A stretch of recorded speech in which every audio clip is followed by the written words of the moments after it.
Uh-huh. I just feel like I've been around the block, ripping up fantasy stock, working around the clock. Look at the view from the top. Researching rookies a lot? No, I just be listening to pods. Yeah, one in particular, I'm just a messenger. Let me just pass on the rock. Browning, brunning, pruning, pronouncing ain't what he's doing. What he's doing is not losing, but infusing you with new things. And there's Dennis the Bennett, yeah. The man is a menace, yeah. Building a dynasty, some of the finest things. Promise you, you won't regret it. Sly as a fox, cultured in pop. Give him his props. Here is a thought, here is a box. And you cannot compare them at all, so don't even try. Careful with the news, but when you use a take, I take up Tony Fire. I mean Dyer, because anyone else is a huge mistake. Whoa, fantasy round table, fantasy round table. Yeah. Fantasy round table, come take a look at the crown, baby. Hey, fantasy round table, fantasy round table. Woo. Fantasy round table, come take a look at the crown, baby. Go. Hello and welcome to another episode of the Fantasy Football Roundtable podcast. We are just about a day away from the Divisional Round kicking off. It'll be tomorrow afternoon. Games will probably be underway by this time tomorrow. And then we have a couple of good ones, the Chiefs and the Lions in action on Saturday, the Eagles and the Bills hosting on Sunday. Could be a couple of good days. And, you know, Dennis, you and I are in part of the lower 48 that is getting a piece of Gulf of Alaska or lower Canadian air. So it's a good weekend to be indoorsy. It's a very good weekend to be indoorsy. Unfortunately, tomorrow I got some music stuff on my agenda. So, and basketball. Cole's got a game at 5 o'clock. I'm going to pick up my mom, take her to the game so she can watch him play. Caleb and I are going to see this band called Tomb Sentinel. Now, their singer, I don't know, have you ever heard of the band Sigabog?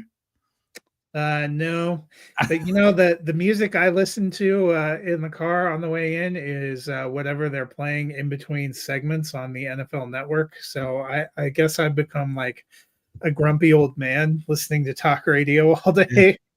Well, shout out to Devin Swank and Sigabog. Devin is the singer for Tomb Sentinel as well.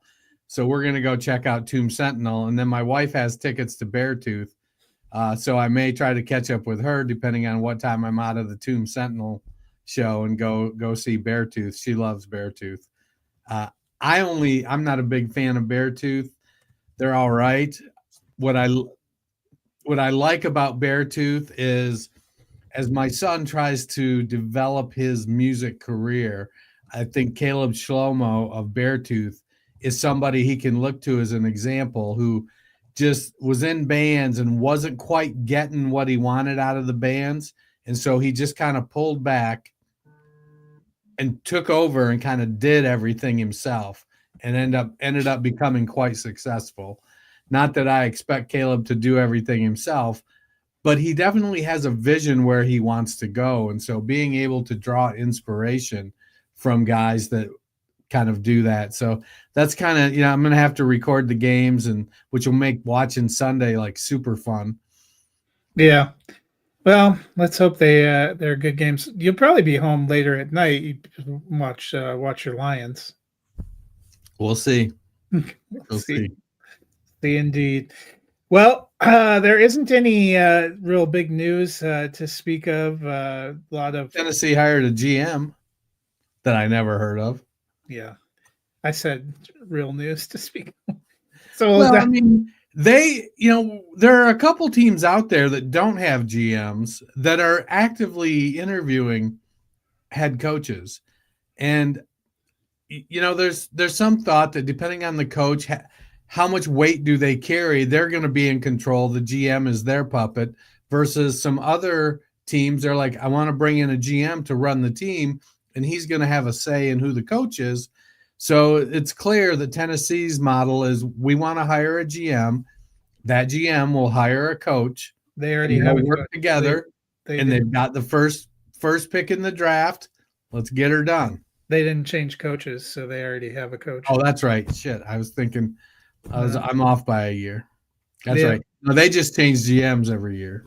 Yep. So won't really impact them much at all. We'll see. I have a feeling a lot of the coaching hire news is going to simmer down until maybe well through the playoffs, because I think a lot of two of the biggest dominoes are Ben Johnson and Aaron Glenn, and hopefully they won't be free to make any decisions until mid to late February. So the first game on Saturday is in Kansas City. It is going to be cold. It is going to be snowy, but not as bad as what befell the Dolphins last year, or the fans for that matter, with all the amputations. It is supposed to be above zero, so at least that's something.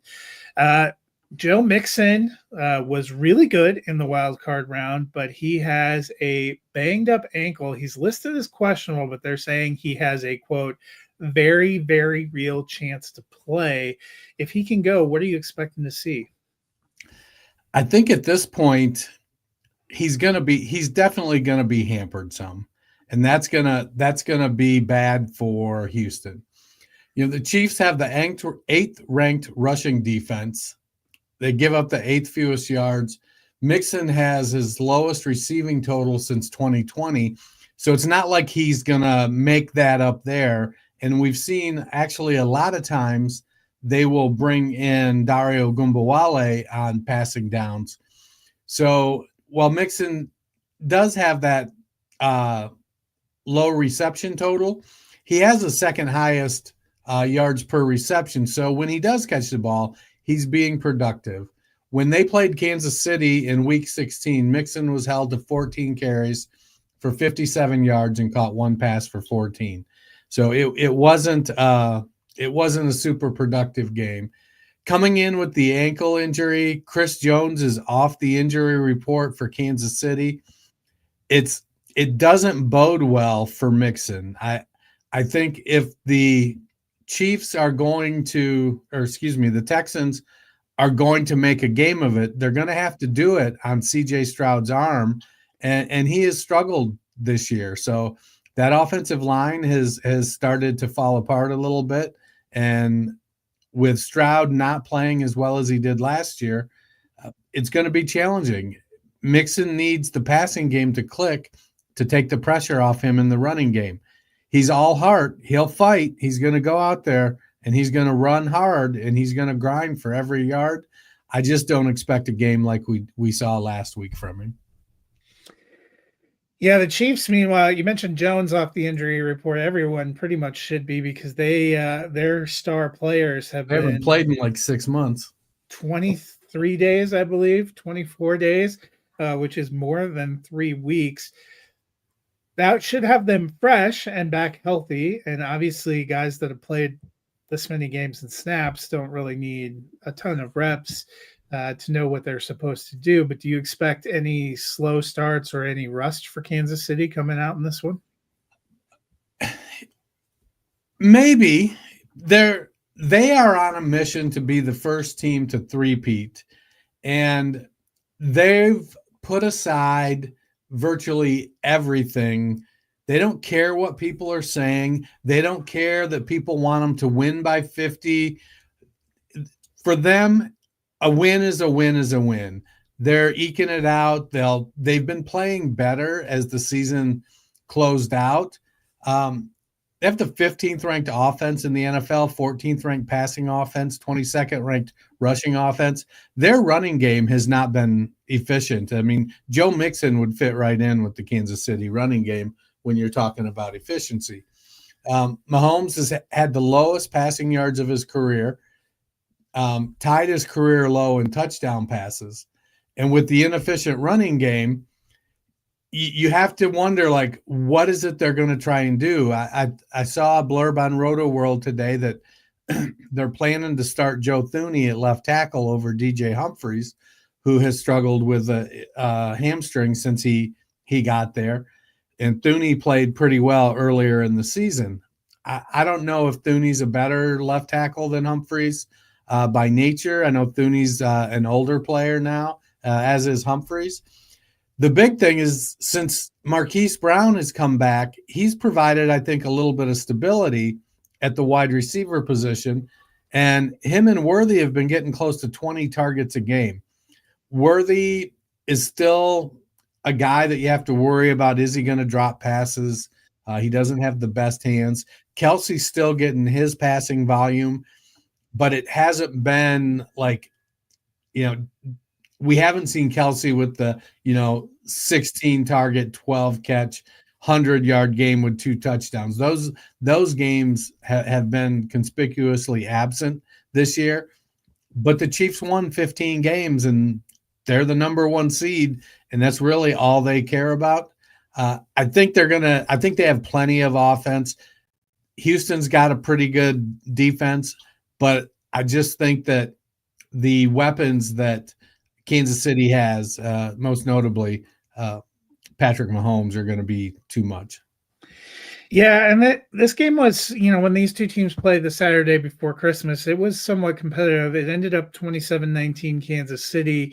Real heartbreak at the end, the massive injury to Tank Dell on that play. You saw the footage of CJ Stroud being broken up, and I think they took it really hard, took it out of them. I was encouraged by what I saw last week, but Kansas City is the number 1 seed for a reason. I don't think they're losing this game at home, especially with this kind of weather that, let's face it, a team from Houston that plays in a dome isn't seeing. So I am going with Kansas City too. The nightcap on Saturday night is the other number 1 seed, and that is the Detroit Lions, also 15-2. They are hosting the 12-5 Washington Commanders, who outlasted the Buccaneers 23-20 in the wild card round. This is the only game in this round where the two teams did not play each other in the regular season, so definitely going to be some feeling out to do here. We'll start with the Commanders. We both expect Jaden Daniels to be Offensive Rookie of the Year. He was certainly the spark that drove their engine on offense all season long. One thing we know about Detroit is they're going to put up some points. Washington is going to have to match that. What kind of a challenge does that present for Daniels in this game?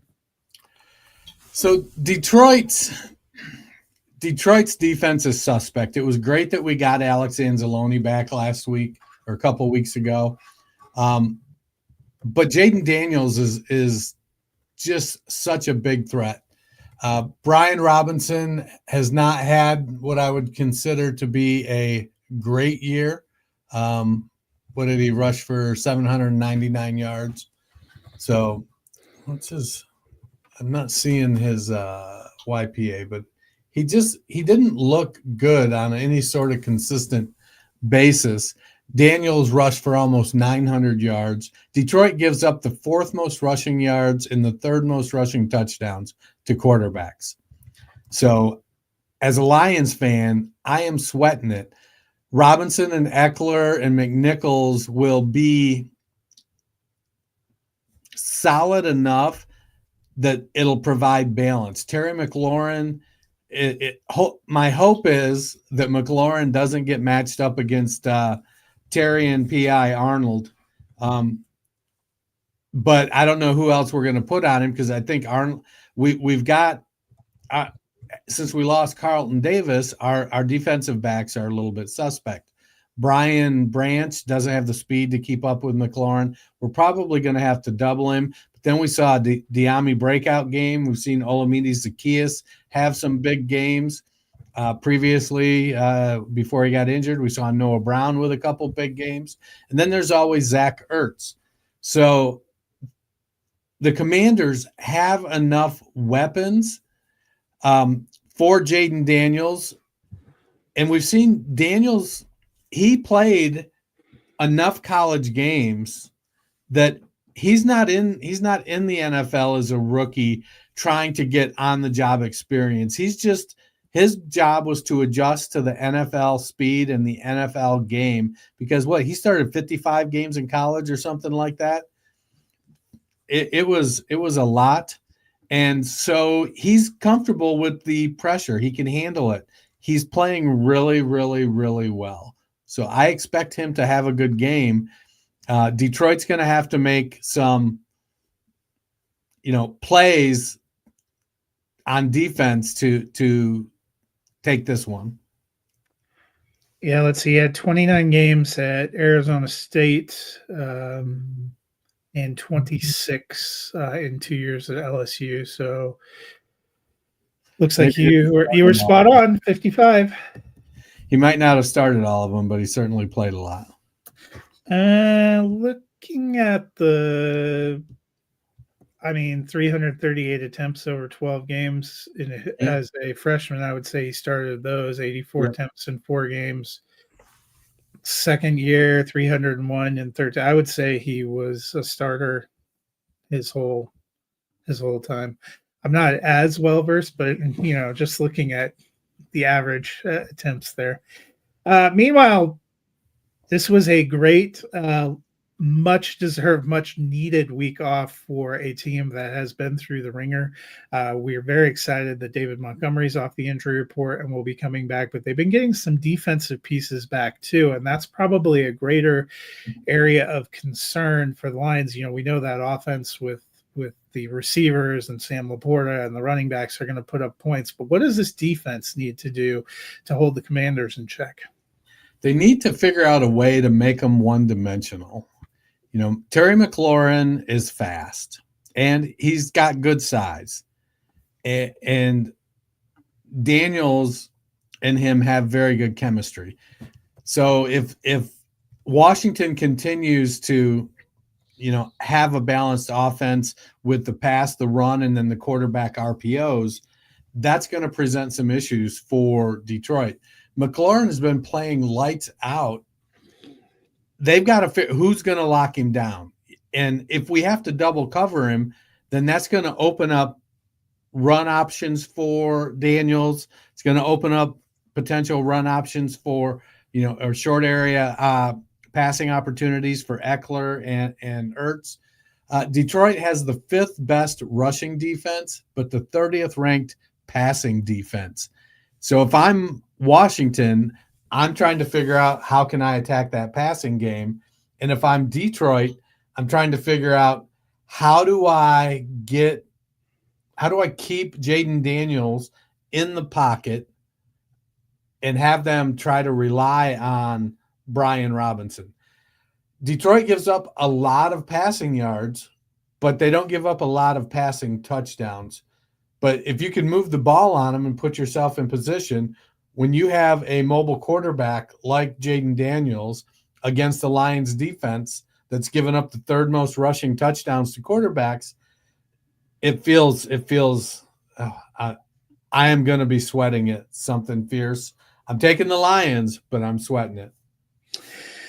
I am also taking the Lions. I think it'll be a decent challenge. I know some people have made a lot of the 10.5 point spread, which does feel high for a playoff game. But, we saw a lot of lopsided games last round, maybe Las Vegas trying to compensate. I think this will be a 1-score game, but I think the Lions will advance. On to Sunday, the first of the Sunday games, the Los Angeles Rams, the number 4 seed, finished 10-7 at the number 2 seeded Philadelphia Eagles. They finished 14-3. It is supposed to be definitely a wintry mix of weather, which should be exciting. Much like the rest of the country, it is going to be cold there as well. This is a rematch from the regular season. The Eagles won that game 37-20. The Rams simply could not do anything to slow down or stop Saquon Barkley, who had 255 yards rushing and 47 yards receiving. The Rams defense looked really great in stymieing the Vikings last week, part of the reason they were able to advance. So what do they need to do here? They need to figure out how to not let Saquon Barkley rush for 255 yards. That was a brutal game. While Barkley had a huge game, 26 carries, 4 receptions. A.J. Brown had 109 yards and a touchdown. Hurts only threw for 179 yards.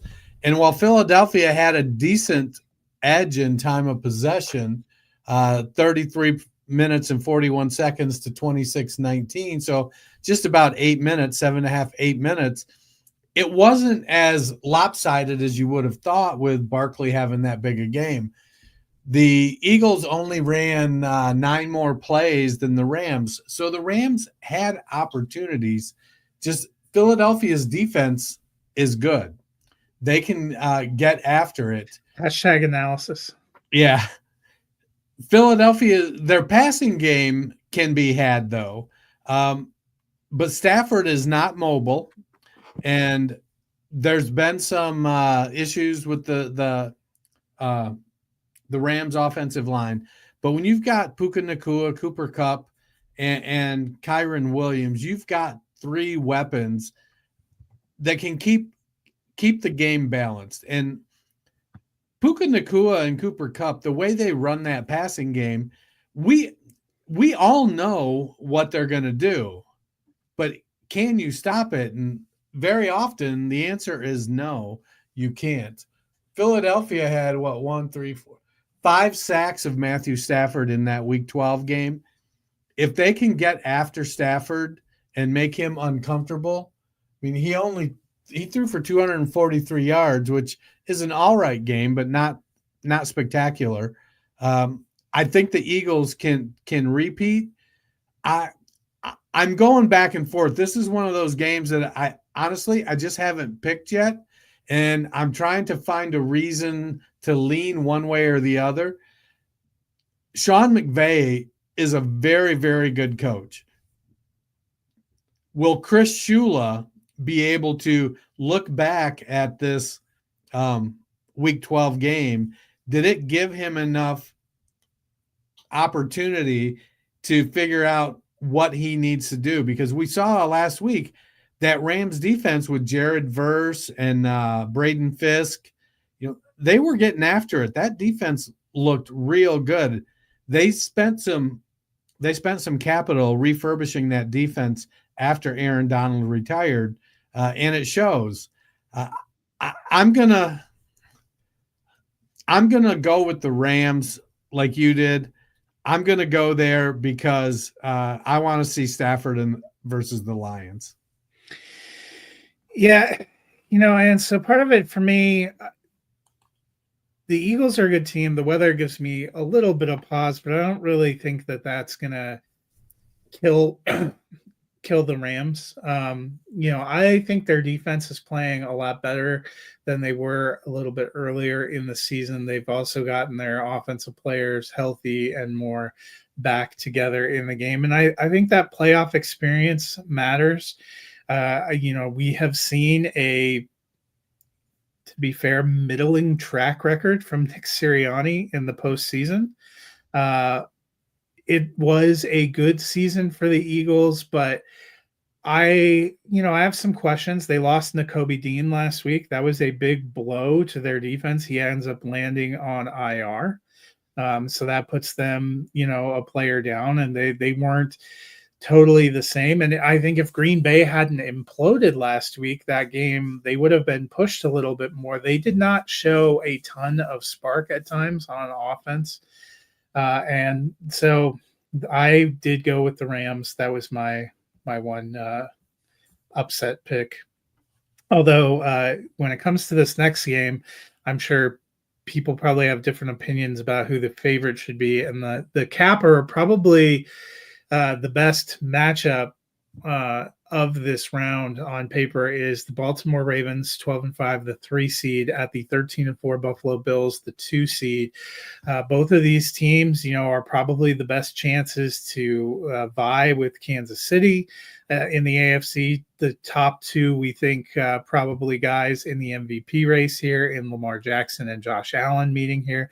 These two teams did play in the regular season. It was week 4, so it was really early. It was not a competitive game. The Ravens kind of walked away with it 35-10 at home. We've seen probably a much different Buffalo team since then.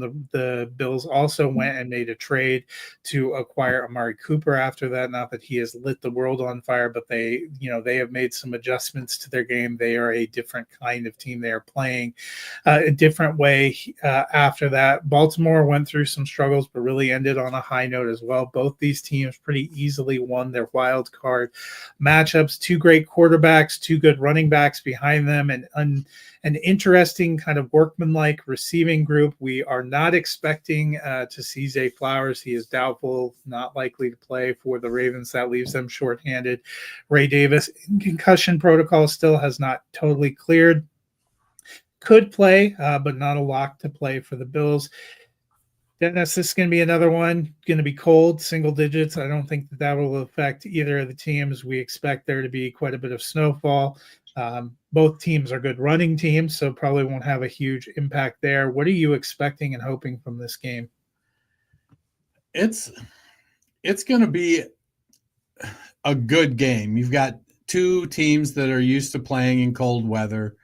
I think when you go player for player on offense at skill positions, I think I like a couple of the Ravens better. I like Derrick Henry. I think it's a toss-up at quarterback. I'm not going to lie, but Lamar has been playing lights out. I wish Zay Flowers was going to be available because I do think he's probably the best wide receiver on both teams. But he's going to be out. So will Bateman step up? Bateman has had a great, he's had like a Brandon Lloyd-esque breakout this year. And it's come at a great time. You got Mark Andrews, who's easily the best tight end on both teams. I love the talent of Dalton Kincaid, but the consistency hasn't been there. The Ravens deep versus quarter, like this feels like it's going to be whichever quarterback wills his team to victory. And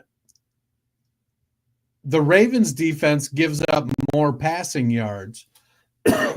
But on rushing, both teams give up bottom 8 numbers in rushing yards to quarterbacks. So we've got two big rushing quarterbacks versus two defenses that don't give up a lot of rushing yards to quarterbacks. That being said, if I don't have to play Lamar Jackson, I'm probably giving up fewer rushing yards. And if I don't have to play Josh Allen, I'm probably giving up fewer rushing yards. It's going to me, it feels like it's going to come down to whether or not Buffalo can overcome the absence of Zay Flowers. If Lamar can make that happen, I think that Baltimore gets the win.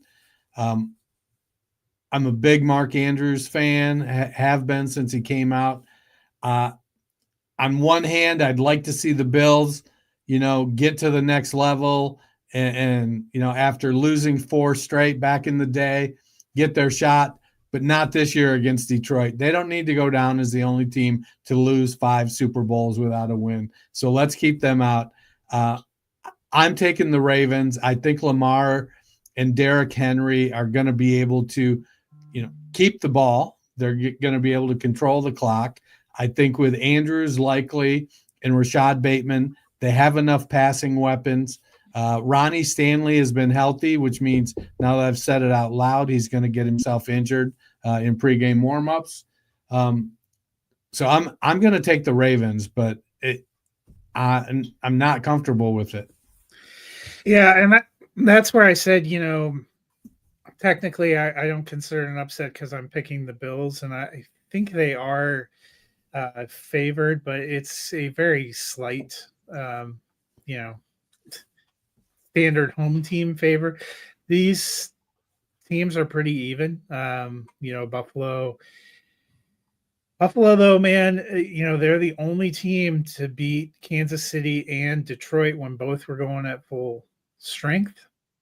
The Ravens have had some good wins, but they've had some curious losses too, just haven't shown up at times. I'm hoping it's a good competitive game. But I've been pulling for Josh Allen for a while, and I want to see him get a chance to go into Kansas City and exercise that demon. So I, not only am I picking the Bills, that is, fortunately, I love both Buffalo and Detroit, so I still have 2 teams left. Pray to God they just keep on advancing, because it's always rough when. So this could be a sneaky Justice Hill game. Buffalo gives up the second most receptions to running backs, and Justice Hill is the receiving back there in Baltimore. So if you're looking at a out of nowhere play for your DFS or your prop play, check the Justice Hill receiving props, because he may get you a little. Well, before we get out of here, as we've hit the the end of the playoffs, we're going to keep previewing the playoff games, talking about the playoff games. So we want to start moving into a little bit of dynasty talk today. We are going to talk about 5 veteran players we would look to move this off season. So, Dennis, why don't we go back and forth? I'll let you kick it off. Who is your first veteran you would move on from? So the first guy up on my list is Kyler Murray of the Arizona Cardinals. You know, he was QB 10 on the year. He's 28 years old at the start of next season. He's never had a 4,000-yard season. He makes up for it on the ground with his rushing, but he's susceptible to injury, and we've seen it in my feeling. I've seen it too many times that he's susceptible to getting banged up. When his legs get banged up, it really affects his passing game. And I know they've brought in some weapons in Marvin Harrison and Trey McBride. And that's why I feel like it's a good time to sell. He's probably you could probably get him for a couple first, a mid to early first and a mid to late first. If you can get somebody to get you that, especially if you roster him on a rebuilding team, I would not be making him the centerpiece of my rebuild. I would be looking to ship him off for a couple first-round picks. I went in and looked at the Dynasty Trade Calculator rankings to just sort of see who was around him. So Justin Herbert is ranked one spot ahead of him at QB7. Other guys that I would like, and I think I would trade. If I had Murray, I think I would trade him straight up for Justin Herbert. Herbert's pretty mobile, big arm. It feels like they got McConkey. They're going to be investing in the passing game. CJ Stroud's quarterback 11. If I can get Stroud and a little booster in the draft, Nix is quarterback 12. Drake May's quarterback 15. Those are all guys that I would rather have over Kyler Murray. Yeah, so my first one is also quarterback, and it is Anthony Richardson. And I know he's only going into year 3, and sometimes people pull themselves out, but Richardson was a player that vaulted way up in rookie drafts, I think, based on raw athleticism and potential. People even kind of convinced themselves to go for him at 101 in rookie drafts. Even you and I, in some places for diversity, look to grab there. And with a small sample size in his rookie year, we got really excited. He scored 7 touchdowns in like 2.5 games, but then injury knocked him out. Well, can we get a full season? He only played 11 games this year. I don't think we're ever going to get a full season. You mentioned injury concerns with Kyler Murray. I think that goes double for Anthony Richardson. And what we saw just was not great. 8 touchdowns, 12 interceptions as a passer, less than 48% completion percentage. And while he does put up some rushing numbers, he was less than 500 yards on the ground, does add 6 touchdowns there, so that helps a little bit. But, I think it's fair to wonder if his team is going to bring in more veteran competition. They actually benched him for a little while for Joe Flacco. And, with Bryce Young, we saw when he came back in after being benched for Andy Dalton, he seemed to have picked up his game and gotten it back on track.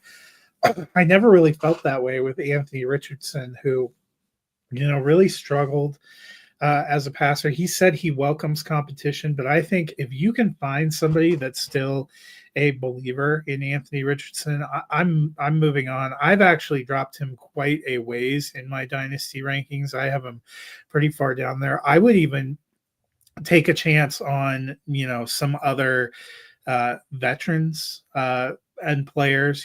I'd probably rather have Kyler Murray. I get you, saying you want to move on, but I guess it depends on it being relative. I would be interested in flipping Richardson for Bryce Young or Michael Penix. I liked what we saw out of there, and I like his potential. Find somebody who is still a believer, because a lot of people, on a lot of teams where I took Richardson, I need a quarterback to play, and he was not a guy that even when he was available, that I felt comfortable putting in my lineup. Depending on where he lands, I might even rather roll the dice with Sam Darnold because I think he might have a safer floor. So definitely there, Richardson still has a name, and that is what I would, try to capitalize on in moving him this off season.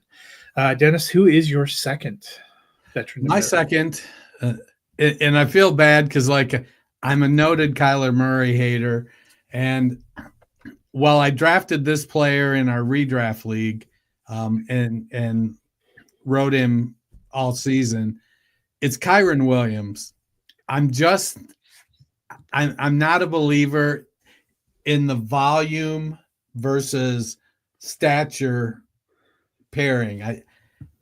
To me, his usage is too heavy for his stature. He's a 5'9", 200-pound running back. He's got a decent BMI, good inside runner, but we've seen him miss time over the last couple seasons. And I think as he moves on, he's going into his third year. He's had decent, very good volume over these last 2 years. And I just feel like we're headed for a breakdown. And so for me, I want to move on. He's averaged just over 19 carries a game over the last 2 years, but his targets dropped this year from 5 to 3.5. His scrimmage yards are down about 18% from 2023 to 2024. So that impact on the passing game has hampered his productivity. Then we got Matthew Stafford, who's got a back issue that he's been having to deal with on and off for the last several years, who's going to turn 37 in February. So for me, I'm looking to get out of Kyron Williams. If I can get a mid-first for him in Dynasty, I'm going to go for it. Maybe I might go as late as like the 109. Yeah, my number 2 is also running back, and that's Ken Walker the third. Just wrapped up his third season, has one more year under contract on his rookie deal.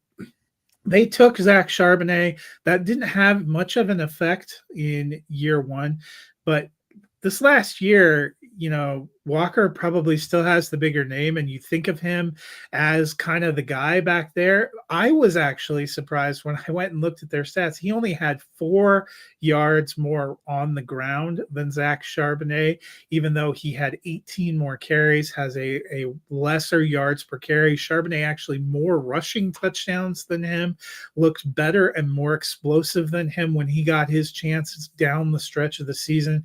Walker, was banged up, only 11 games. He has missed at least a couple of games in every season. He had 4 more receptions than Charbonnet, but had 41 fewer yards, so he wasn't as productive with everything.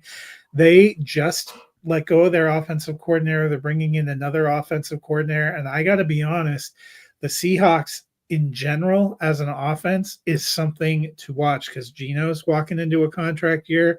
So is Metcalf and Lockett, Noah Fant, Ken Walker the third. The only guys that they have under contract of note beyond 2025 are Jackson Smith and Jigba and Zach Charbonnet, 2 guys who really took steps up in 2024. And I would start to get nervous if you're holding pieces of that offense. I think Ken Walker, the best thing going for him is still the name and the perception, and he had 2 very strong seasons to start. But I would rather move off a guy early and have him have a decent season before he gets set into the wind than end up holding the bag. And I think it's very possible by the stretch run of next year that Charbonnet is their RB1 and Walker is the change of pace guy, especially if you continue to see better production, more explosiveness from Zach Charbonnet. And they're looking for an offensive coordinator. So yeah. Who is your number 3? So number 3 for me, and it breaks my heart to have him on my sell list because one of my favorite Buckeyes who we mentioned a little bit earlier, we being me, Terry McLaurin. So actually, I'm going to talk about my next 2 guys because they're very similar in a lot of ways. They're both wide receivers. They're both turning 30 next season. The other one is Cortland Sutton. So McLaurin finished as wide receiver 8 this year, coming off his best fantasy season based on a huge spike in touchdowns. He had 13 touchdowns this year. And he's only signed through next year. So he's going to be looking for a contract this year. So I want to work on getting rid of him before that. He's probably worth a late first-round pick. DTC has him ranked as wide receiver 26, and guys behind him that I wouldn't mind getting and some draft capital on top of it. Josh Downs is at 34. Chris Olave's at 33. Brandon Ayuk's at 31. Those guys are, they're all younger. And right now it's like, I think we forgot about how good Chris Olave is. So if I can kind of dig into that and move on from McLaurin before that team sort of expands what they do, we've seen how these running quarterbacks a la Lamar don't always produce big in the running game or in the passing game for a particular player. They start spreading it around. You don't have a stud. With McLaurin coming off this top fantasy season, I think it's a great time to move on from him. Cortland Sutton, almost the same exact guy, other than he's a little bit bigger and not quite as fast as McLaurin. Same age. They're literally born a month apart, but Sutton has one more year of NFL experience. He's also coming off his best fantasy season, and he also has 1 year left on his contract. Now, the argument I think could be made, I could see making the argument to go buy Sutton because we've seen that Joe Lombardi offense and how they feature one big wide receiver. We saw it with Michael Thomas. And if they're going to keep running that type of offense, we saw Peyton do it with Marcus Colston.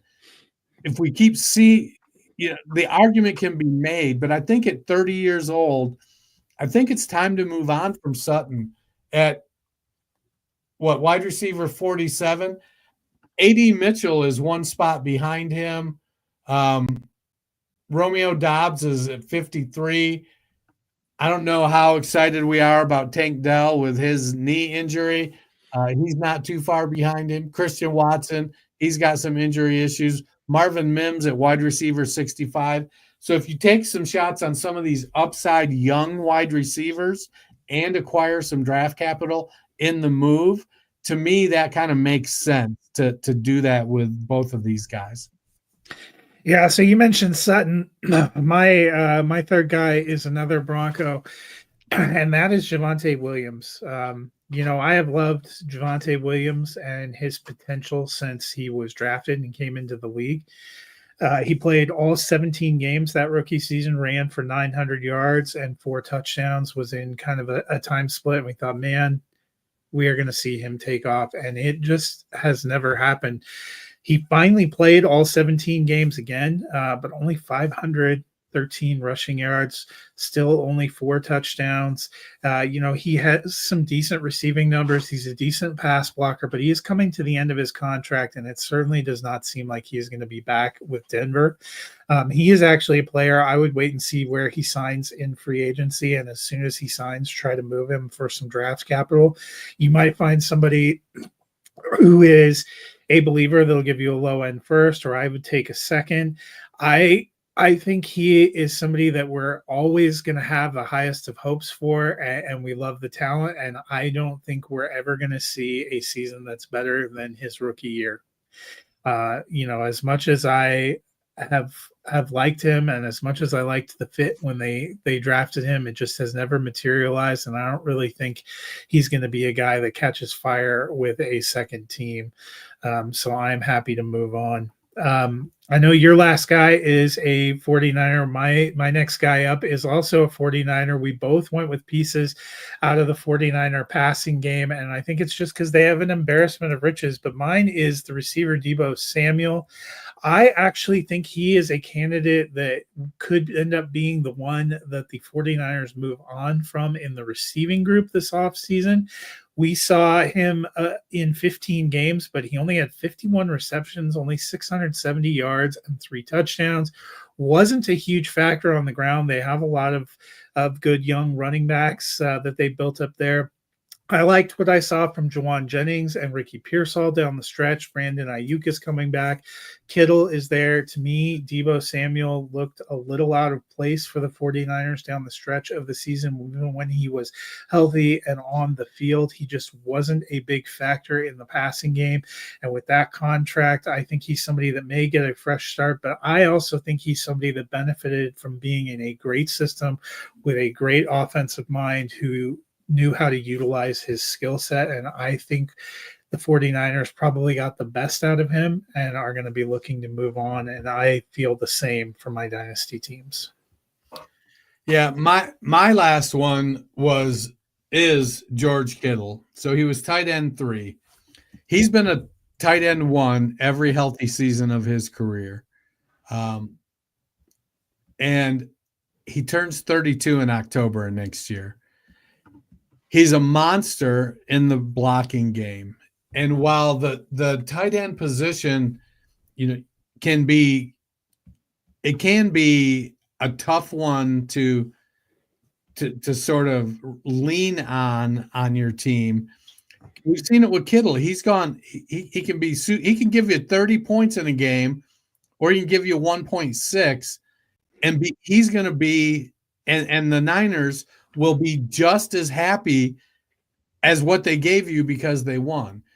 I agree with you. I think Deebo is going to get traded, and they're going to bring Ayuk coming back strong. Jennings had a breakout year. Pearsall has been as advertised, and then they're getting CMC back. So because they have so much of that, so many weapons, probably one of my biggest concerns are Trent Williams at left tackle. He had some off-field stuff this year, and he's getting up there. He's an older dude. Brock Purdy injured his elbow again. Is he going to be able to come back? Purdy wasn't known for having the biggest arm in the league. Good timing, good processor. I think for me, I'm ready to get out of Kittle a year early. You can probably move him for a late first, mid to late first round pick. If I can get the 107, 108 for him, I'm probably ready to move on.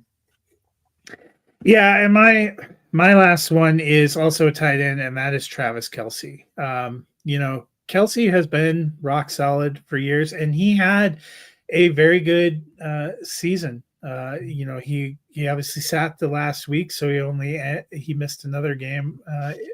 He just missed that game.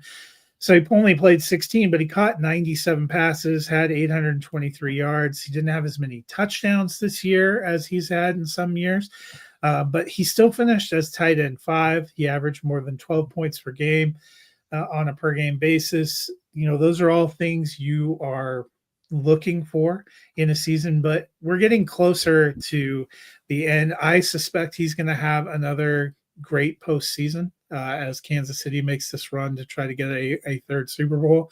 He's already said that he plans on coming back next year. And this just feels like the time for me. The gulf between Travis Kelce and the rest of the players at the position is gone.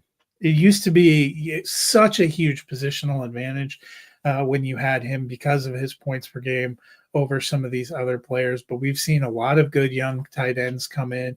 I think you can still get good draft capital for him. I actually moved him down the stretch to a contender at the end of last season and got a first-round pick back for him. It was a late first-round pick, but hey, I'm going to take a first-round pick because that probably is going to enable you to move on. There are plenty of other serviceable tight ends. We've seen the tight end pool get a little bit deeper. Not all of them are great week-to-week plays, but there are a lot of options. And I would rather maximize my return for Travis Kelce now than try to hold on for another year or two until he hangs it up. That will do it for us today. We will be back on Tuesday, provided that we survive the hot system that we are going to be a part of this weekend to look at the divisional round recaps. We'll recap all 4 games, and we are going to continue rolling through some of this off-season dynasty content. We gave you 5 veterans we're looking to move. We're going to talk about 5 buy low candidates this off-season. So that should be a little bit fun to do on Tuesday. Looking forward to that. But Dennis, if people have kind of a lonely Friday night when they see the wind and the snow and have decided to be indoorsy, how can they spend that time? Well, they could go to YouTube and watch us, but we have a face for radio. Or they can go to their favorite podcast platform, hit that search bar, type in the Fantasy Football Roundtable podcast, give us a like, a subscribe, leave us a rating and a review. Man, do you know we have 76 ratings? We have a 4.9 rating on iTunes, but we only have 1 review from like 2 years ago. We could really use a review to boost us up the Apple rankings. Yep, that's a good way to spend it. We got a 4.9, so at least I get it. People like, but they gotta do something. Reach out, engage, be part. Well, that'll do it for us today. I hope you guys have a wonderful weekend. Survive whatever weather you have going on. Also, our thoughts and prayers are still in the timbers. Our thoughts and prayers are with the people of California and during those wildfires. Going to be another tough and windy weekend. I hope you are hanging in out there. We will be back on Tuesday. Until then, have a wonderful weekend.